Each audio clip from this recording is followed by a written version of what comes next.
Hi hello ನಮಸ್ತೆ welcome back to my YouTube channel. ಬನ್ನಿ ಇವತ್ತು ಒಂದೊಳ್ಳೆ ಅಕ್ಕಿ ರೊಟ್ಟಿ ಬ್ರೇಕ್ಫಾಸ್ಟ್ ರೆಸಿಪಿ ಅಕ್ಕಿ ರೊಟ್ಟಿ ಮಾಡೋದು ಹೇಳ್ಕೊಡ್ತಾ ಇದ್ದೀನಿ. ಅದಕ್ಕೆ ಕಾಂಬಿನೇಷನ್ ಆಗಿ ಕಡಲೆಬೀಜ ಚಟ್ನಿ ಮಾಡ್ತಾಯಿದ್ದೀನಿ. ತುಂಬಾ ರುಚಿಯಾಗಿರುತ್ತೆ ಫ್ರೆಂಡ್ಸ್. ಬನ್ನಿ ಹೇಗೆ ಮಾಡೋದಂತ ನೋಡ್ಕೊಳ್ಳೋಣ. ಒಂದು 4 ಮುಲ್ಲಂಗಿನ ಕಟ್ ಮಾಡಿ ಇಟ್ಕೊಂಡಿದ್ದೀನಿ ಸಿಪ್ಪೆ ತೆಗೆದು. ಒಂದು ಆಲೂಗಡ್ಡೆ ಸಿಪ್ಪೆ ತೆಗೆದು ಇಟ್ಕೊಂಡಿದ್ದೀನಿ. 2 ಈರುಳ್ಳಿನ ಸಿಪ್ಪೆ ತೆಗೆದು ಇಟ್ಕೊಂಡಿದ್ದೀನಿ. ಇದನ್ನೆಲ್ಲ ಸ್ವಲ್ಪ ತುರುಬ್ಕೊಳ್ಳೋಣ. ಒಂದು ಮಿಕ್ಸಿಂಗ್ ಬೌಲ್ ತೊಗೊಂಡಿದ್ದೀನಿ. ಅದಕ್ಕೆ ಒಂದು ಅರ್ಧ ಕಪ್ಪಷ್ಟು ರವೆ ಹಾಕ್ಕೊತಾ ಇದ್ದೀನಿ. ಒಂದು 4 ಕಪ್ಪಷ್ಟು ಅಕ್ಕಿ ಹಿಟ್ಟು ಹಾಕ್ಕೊತಾ ಇದ್ದೀನಿ. ನಿಮ್ಮ ಮನೆಗೆ ಎಷ್ಟು ಬೇಕೋ ಅಷ್ಟು ಹಾಕ್ಕೊಳ್ಳಿ. ನಮ್ಮ ಮನೆಗೆ ಒಂದು ಸ್ವಲ್ಪ 4 ಕಪ್ಪಷ್ಟು ಹಾಕ್ಕೊಳ್ತಾ ಇದ್ದೀನಿ. ಆಮೇಲೆ ನೆಕ್ಸ್ಟು ರುಚಿಗೆ ತಕ್ಕಷ್ಟು ಉಪ್ಪು ಹಾಕ್ಕೊತೀನಿ. ಆಮೇಲೆ ಮುಲ್ಲಂಗಿನ ತುರಿಬಿಟ್ಕೊಂಡಿದ್ನಲ್ಲ ಅದನ್ನೂ ಆ್ಯಡ್ ಮಾಡ್ಕೊಳ್ತಾ ಇದ್ದೀನಿ. ನೆಕ್ಸ್ಟು ಆಲೂಗಡ್ಡೆ ತುರಿಬಿಟ್ಕೊಂಡಿದ್ದಲ್ಲ ಅದನ್ನು ಹಾಕ್ಕೊತಾ ಇದ್ದೀನಿ. ಈರುಳ್ಳಿನ ಸಣ್ಣ ಸಣ್ಣದಾಗಿ ಚಾಪ್ ಮಾಡ್ಕೊಂಡಿದ್ದೀನಿ, ಅದನ್ನ ಹಾಕ್ಕೊಳ್ತೀನಿ. ನೆಕ್ಸ್ಟು ಕೊತ್ತಂಬರಿ ಸೊಪ್ಪು, ಒಂದು ಸ್ವಲ್ಪ ಕೊತ್ತಂಬರಿ ಸೊಪ್ಪು ಹಾಕ್ಕೊಂಡು ಇದನ್ನೆಲ್ಲ ಮಿಕ್ಸ್ ಮಾಡ್ಕೊಳ್ಳೋಣ. ಇವಾಗ ನೀರು ಹಾಕ್ಬಾರ್ದು ಫಸ್ಟೇ. ಮುಲ್ಲಂಗಿಯಲ್ಲಿ ಈರುಳ್ಳಿಯಲ್ಲೆಲ್ಲ ನೀರಿರುತ್ತಲ್ಲ ಆಲೂಗಡ್ಡೆಯಲ್ಲಿ, ಇದರಲ್ಲೇ ಸಾಕಾಗುತ್ತೆ ಬೆರೆಸ್ಕೊಂಡ್ರೆ. ಈ ರೀತಿ ನೆಟ್ಟಾಗಿ ಚೆನ್ನಾಗಿ ಮಿಕ್ಸ್ ಮಾಡ್ಕೊಳ್ಳೋಣ. ಇವಾಗ ಸ್ವಲ್ಪ ಹಸಿಮೆಣ್ಸಿನ್ಕಾಯಿ ಒಂದು 3 ಕಟ್ ಮಾಡಿ ಇಟ್ಕೊಂಡಿದ್ದೀನಿ. ಖಾರಕ್ಕೆ ಎಷ್ಟು ಬೇಕೋ ಅಷ್ಟು ಹಾಕ್ಕೊಳ್ಳಿ. ಖಾರ ಕಡಿಮೆ ತಿನ್ನೋರು 1-2 ಹಾಕ್ಕೊಂಡ್ರೆ ಸಾಕಾಗುತ್ತೆ. ಈ ರೀತಿ ಮಿಕ್ಸ್ ಮಾಡಿಕೊಂಡು ಚೆನ್ನಾಗಿ ಬೇಕಿದ್ದರೆ ನೀರು ಹಾಕ್ಕೊಳ್ಳಿ, ಇಲ್ಲಾಂದರೆ ಅದರಲ್ಲೇ ಮಿಕ್ಸ್ ಮಾಡ್ಕೊಬೋದು ನಾವು ಹಾಕಿರೋ ಪದಾರ್ಥಗಳಲ್ಲಿ. ನೋಡಿ, ಈ ರೀತಿ ಮಿಕ್ಸ್ ಮಾಡಿಕೊಂಡು ಇದಕ್ಕೆ ನೀರು ಬೇಕು ಅನಿಸ್ತಾ ಇದೆ, ಸ್ವಲ್ಪ ಹಾಕ್ಕೊಳ್ತೀನಿ. ನೋಡಿ, ಇವಾಗ ಅದಕ್ಕೆ ಕಲಿಸ್ಕೊಂಡು ಇಟ್ಕೊಂಡಿದ್ದೀನಿ. ನೋಡಿ,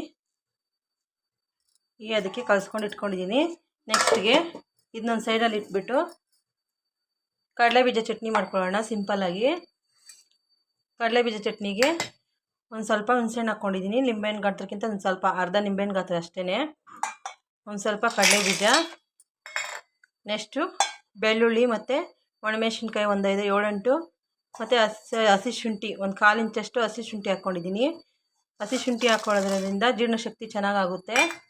ನೆಕ್ಸ್ಟು ಕೊತ್ತಂಬರಿ ಸೊಪ್ಪು ಸ್ವಲ್ಪ, ರುಚಿಗೆ ತಕ್ಕಷ್ಟು ಉಪ್ಪು, ಇದನ್ನೆಲ್ಲ ಹಾಕ್ಕೊಂಡು ರುಬ್ಕೊಳ್ಳೋಣ. ರುಬ್ಕೊಂಡು ಮಿಕ್ಸಿ ಮಾಡ್ಕೊಳ್ಳೋಣ. ಚಟ್ನಿನೂ ರೆಡಿ ಆಯಿತು. ಇವಾಗ ಇದನ್ನ ಒಂದು ಬೌಲಲ್ಲಿ ಹಾಕಿಟ್ಕೊಳ್ಳೋಣ.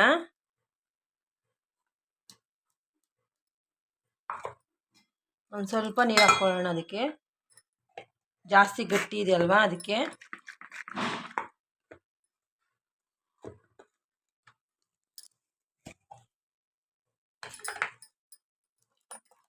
ಈಗ ಚಟ್ನಿ ರೆಡಿ ಆಯಿತು.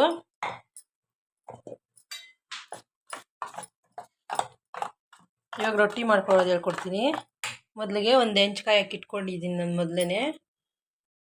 ಇವಾಗ ಸ್ವಲ್ಪ ಎಣ್ಣೆ ಹಚ್ಕೊಳ್ಳೋಣ. ಇದಕ್ಕೆ ಪೇಪರ್ಗೆ ಸ್ವಲ್ಪ ಎಣ್ಣೆ ಹಚ್ಕೊಬೇಕು, ಅಂಟದೇ ಇರಲಿ ಅಂತ ಅಷ್ಟೇ. ಇವಾಗ ಒಂದು ಸ್ವಲ್ಪ ಹಿಟ್ಟನ್ನು ತೊಗೊಂಡಿದ್ದೀನಿ. ಈ ಥರ ತೊಗೊಂಡು ಈ ರೀತಿ ಆದರೂ ಲೊಟ್ಟಿಸ್ಕೊಳ್ಬೋದು, ಇಲ್ಲಾಂದರೆ ಇನ್ನೊಂದು ಪೇಪರ್ ತೊಗೊಂಡು ಈ ರೀತಿ ಹಾಕ್ಕೊಂಡು ಎಷ್ಟು ಎಳ್ಳು ಬೇಕೋ ಅಷ್ಟೆಳ್ಳು ಈ ರೀತಿ ರೊಟ್ಟಿನ ಮಾಡ್ಕೊಬೋದು. ತುಂಬ ಸಿಂಪಲ್ಲಾಗಿ ತುಂಬ ಚೆನ್ನಾಗಿರುತ್ತೆ, ತುಂಬ ಟೇಸ್ಟಿಯಾಗಿರುತ್ತೆ. ನೀವು ಒಂದ್ಸರಿ ಟ್ರೈ ಮಾಡಿ ಫ್ರೆಂಡ್ಸ್. ನೋಡಿ, ಈ ರೀತಿ ಎಷ್ಟು ಎಳ್ಳು ಬೇಕೋ ಅಷ್ಟು ಎಳ್ಳನ್ನ ಮಾಡ್ಕೊಳ್ಬೋದು. ಒಂದು ಸ್ವಲ್ಪನೂ ಕೀಳಲ್ಲ. ನೋಡಿ, ಈ ರೀತಿ ಲಟ್ಟಿಸ್ಕೊಳ್ತಾ ಬರೋದಷ್ಟೇ. ನೋಡಿ, ಈ ರೀತಿ ಹೆಂಚ್ಕಾಯಿ ಹಾಕಿಟ್ಕೊಂಡಿದ್ದೀನಲ್ಲ ಫಸ್ಟೇ ಎಣ್ಣೆ ಹಾಕಿಟ್ಕೊಂಡಿದ್ದೀನಿ. ಈ ರೀತಿ ಹಾಕ್ಕೊಂಡಿದ್ದೀನಿ. ಇವಾಗ 2 ಸೈಡಲ್ಲಿ ಬೇಯಿಸ್ಕೊಳ್ಬೇಕಷ್ಟೇ. ಇದಕ್ಕೊಂದು ಸ್ವಲ್ಪ ಎಣ್ಣೆ ಹಾಕ್ಕೊಳ್ತೀನಿ. ಒಂದು ಸ್ವಲ್ಪನೂ ಕೀಳಲ್ಲ ರೊಟ್ಟಿ, ಯಾಕಂದರೆ ಒಂದು ಸ್ವಲ್ಪ ರವೆ ಹಾಕ್ಕೊಂಡಿದ್ದೀರಲ್ಲ ಟೇಸ್ಟ್ ಚೆನ್ನಾಗಿರುತ್ತೆ ಅಂತ ಅಷ್ಟೇ ರವೆ ಹಾಕ್ಕೊಂಡಿರೋದು. ಮೊದಲೊಂದು ಸರಿ ಮಾಡಿ ತೋರಿಸ್ತಿದ್ದೀನಿ ನಾನು ಅಕ್ಕಿ ರೊಟ್ಟಿ ಹೇಗೆ ಮಾಡೋದಂತ. ಇವಾಗ ಮುಲ್ಲಂಗಿ ಮತ್ತು ಆಲೂಗಡ್ಡೆ ಹಾಕ್ಕೊಂಡು ಮಿಕ್ಸ್ ಹಾಕ್ಕೊಂಡು ರೊಟ್ಟಿ ಮಾಡೋದು ಹೇಳ್ಕೊಡ್ತಾ ಇದ್ದೀನಿ. ನೋಡಿ, ಇವಾಗ ತಿರುವಾಕೊಳ್ಳೋಣ ಈಸಿಯಾಗಿ. ನೋಡಿ ಎಷ್ಟು ಚೆನ್ನಾಗಿದೆ ರೊಟ್ಟಿ, ಕಲರ್ಫುಲ್ಲಾಗಿ. ಆಲೂಗಡ್ಡೆ ಒಂದೇ ಒಂದು ಆಲೂಗಡ್ಡೆ 1-2 ಮೂಲಂಗಿ ಹಾಕ್ಕೊಂಡು ಬಳಸ್ಕೊಂಡು ರೊಟ್ಟಿ ಮಾಡಿರೋಂಥದ್ದು. ಟೇಸ್ಟ್ ಮಾತ್ರ ಸೂಪರಾಗಿರುತ್ತೆ. 2 ಸೈಡ್ ಈ ಥರ ಚೆನ್ನಾಗಿ ಬೇಯಿಸ್ಕೊಬೇಕು. ನೋಡಿ, ಈ ರೀತಿ ನೋಡಿ, ಒಂದು ಸ್ವಲ್ಪನೂ ಕೀಳಲ್ಲ ರೊಟ್ಟಿ. ನೆಕ್ಸ್ಟ್ ಇನ್ನೂ ಒಂದು ರೆಡಿ ಮಾಡ್ಕೊಳ್ತೀನಿ. ಬೆಳಗ್ಗೆ ಬ್ರೇಕ್ಫಾಸ್ಟ್ಗಂತೂ ತುಂಬಾ ಸಖತ್ತಾಗಿರುತ್ತೆ.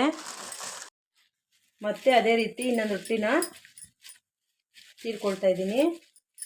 ಒಂದು ಸೈಡಲ್ಲಿ ಇದು ಬೇಯ್ತಾ ಇದೆ, ಇನ್ನೊಂದು ರೊಟ್ಟಿ ಈ ರೀತಿ. ನೆಕ್ಸ್ಟ್ ಇದೇ ರೀತಿಯೇ ಈಸಿಯಾಗಿ ಮಾಡ್ಕೊಂಬಿಡ್ಬೋದು. ಇದು ಕಾಂಬಿನೇಷನ್ ಆಗಿ ಕಡಲೆಬೀಜ ಚಟ್ನಿ ಮಾಡಿದ್ದೀನಲ್ಲ, ತುಂಬ ಸಖತ್ತಾಗಿರುತ್ತೆ. ಕಾಂಬಿನೇಷನ್ ಸೂಪರಾಗಿರುತ್ತೆ ಕಡಲೆಬೀಜ ಚಟ್ನಿ. ಇದಕ್ಕೆ ಬೇಕಾದರೆ ಟೊಮೆಟೊ ಚಟ್ನಿನೂ ಆ್ಯಡ್ ಮಾಡ್ಕೊಳ್ಬೋದು. ನಿಮ್ಗೆ ಯಾವ್ದು ಮಾಡ್ಕೊಳ್ಬೇಕು ಅನಿಸುತ್ತೋ ಚಟ್ನಿ ಆ ರೀತಿ ಮಾಡ್ಕೊಳ್ಳಿ. ನೆಕ್ಸ್ಟ್ ಚಟ್ನಿ ಇದು ಆಯಿತು ನೋಡಿ. ಇವಾಗ ಇದು ರೆಡಿ ಆಯಿತು. ರೊಟ್ಟಿ ತೆಗೆದು ಸೈಡ್ಗೆ ಇಟ್ಕೊಳ್ಳೋಣ. ಮತ್ತು ಇನ್ನೊಂದು ರೊಟ್ಟಿನ ಹೆಂಚ ಮೇಲೆ ಹಾಕ್ಕೊಳ್ಳೋಣ.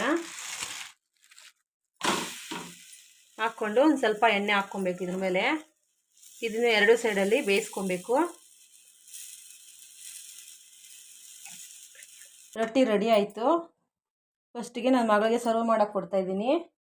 ಕಾಂಬಿನೇಷನ್ ಆಗಿ ಕಡಲೆಬೀಜ ಚಟ್ನಿ ಹಾಕ್ತಾಯಿದ್ದೀನಿ. ತುಂಬಾ ಸಖತ್ತಾಗಿರುತ್ತೆ ಫ್ರೆಂಡ್ಸ್. ನೀವು ಒಂದ್ಸರಿ ಟ್ರೈ ಮಾಡಿ. ಯಾರೆಲ್ಲ ನಮ್ಮ ಚಾನಲ್ ನೋಡ್ತಾ ಇದ್ದೀರಾ ದಯವಿಟ್ಟು ಸಪೋರ್ಟ್ ಮಾಡಿ ಹೀಗೇ. ಹಾಗೆ ಲಾಸ್ಟಲ್ಲಿ ವಿಡಿಯೋ ಇಷ್ಟ ಆದರೆ ಲಾಸ್ಟಲ್ಲಿ ಒಂದು ಲೈಕ್ ಕೊಡಿ ದಯವಿಟ್ಟು. ಹೊಸ್ದಾಗಿ ನೋಡ್ತಾ ಇರೋರು ನಮ್ಮ ಚಾನಲ್ನ ಸಬ್ಸ್ಕ್ರೈಬ್ ಮಾಡ್ಕೊಂಡು ನೋಡಿ. ನನ್ನ ಮಗಳಿಗೆ ಸರ್ವ್ ಮಾಡಿದ್ದೀನಿ. ಟೇಸ್ಟ್ ಮಾಡಿ ಹೇಳ್ತಾಳೆ ಹೇಗಿದೆ ಅಂತ. ಹೆಂಗಿದೆ ಚಿನ್ನು?